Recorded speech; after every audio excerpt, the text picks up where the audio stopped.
Hey guys, I'm Jackson. This is my spoiler-free review for the new film Venom 3: The Last Dance. Which, if I'm being completely honest, is less of a last dance and more of a drunken stumble off the dance floor into a pile of your own vomit. Now don't get me wrong, I say that in the most positive way possible because I didn't hate Venom 3. Did I like it? No.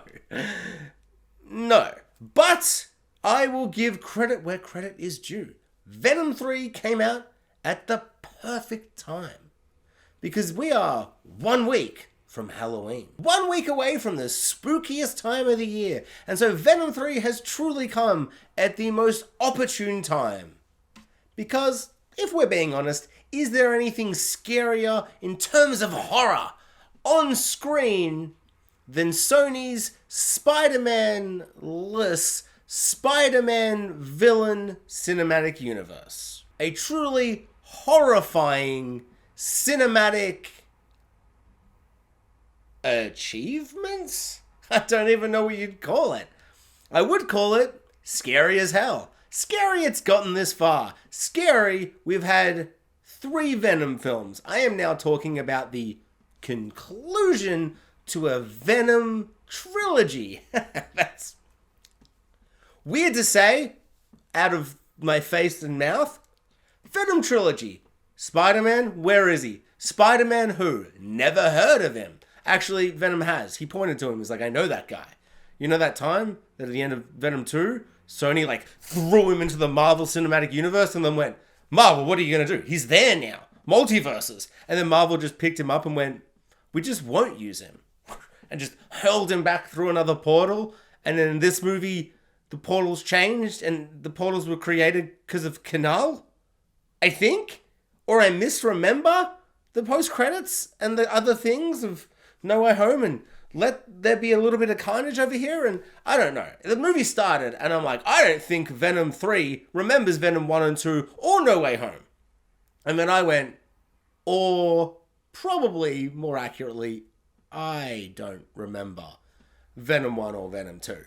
And then I had this crazy realization that I didn't care. I didn't care who was wrong. Maybe we're all wrong. It didn't matter because I'm watching Venom 3. I'm just here for fun Tom Hardy voices. 2 for the price of 1. Eddie Brock, weird, unhinged, gross, grubby creep, and Venom, charming, sophisticated, alien parasite that wants to eat your face and swallow it whole. Oh my god, they love each other, but how are they going to get along in the one body? That's a classic rom-com cliche that we've come to know and love over the last 2 Venom movies. And this one is the same. They bicker, and then sometimes they don't get along. But then at the end of the film, they're like, I love you, Venom and or Eddie, depending on who's saying I love you. And it ends, and you go, that was kind of fun, dumb fun, but kind of fun. But then you also then talk about any scene in the movie with anybody else and go, no, that was a bad film. That was actually a really bad film. If you're on your phone in this film, the film knows it because it will continuously say the same thing again in exposition form. For instance, there's a scene on the TV and the TV reporter's like, oh my god, something to do with Venom 2 happened and we're still dealing with that. Venom 2 stuff. And then Eddie Brock's like, oh my god, that means blubbity blue plot stuff. And I'm like, yeah, no, I was listening. I just heard the reporter say that. You don't need to just say the same sentence again in the same tone, straight to the camera. It's really weird. It's almost like the film knows that the audience is just going to be watching this on streaming in a month's time on their phone, and they will have actually missed that first scene, and they'll need it a second time. They're playing on their phone, they go, wait, that sounded important. What did the lady on the TV say? And then you go, I guess we'll rewind it, and they're like, I don't really care. And then Venom's like, she said this! And they're like, just lucky. That's lucky. He had us covered. Thank you, Eddie Brock / Venom, for that. Imagine that. For just every scene in the first 35-40 minutes of this movie. The exposition was absolutely heinous and just aggressively pandering and patronizing in its exposition. I think maybe the biggest issue that actually truly does hurt this film from being good is that like the emotional depth and like the rom-com bromance dynamic between Eddie and Venom, like that doesn't really have the same emotional weight and the fun as the first two did. It's particularly the second one, I think, does some really, really funny stuff and is essentially like a rom-com kind of breakup film. And that works really, really well. This one, not so much. And I feel like there's like a third act thing where they're like, oh, it's all emotional and you care about these characters, don't you? And I'm like, I kind of do. Like the last 10 minutes is kind of affecting, but not because of anything this film did. It's only like kind of surfing and coasting on like the good vibes of the first two films and the goodwill of the first two films. And so, I don't know, I don't feel like I give this film credit for anything that works in the third act in terms of emotional payoffs and like the climax of this like trilogy and the action. Lifeless, dull. What's even going on? Just goo flying everywhere. CGI. Surprisingly impressive. Surprisingly impressive.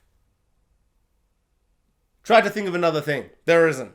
Cinematography, I don't know. They shot it like a movie that gets shot. Lifeless. Uninspired.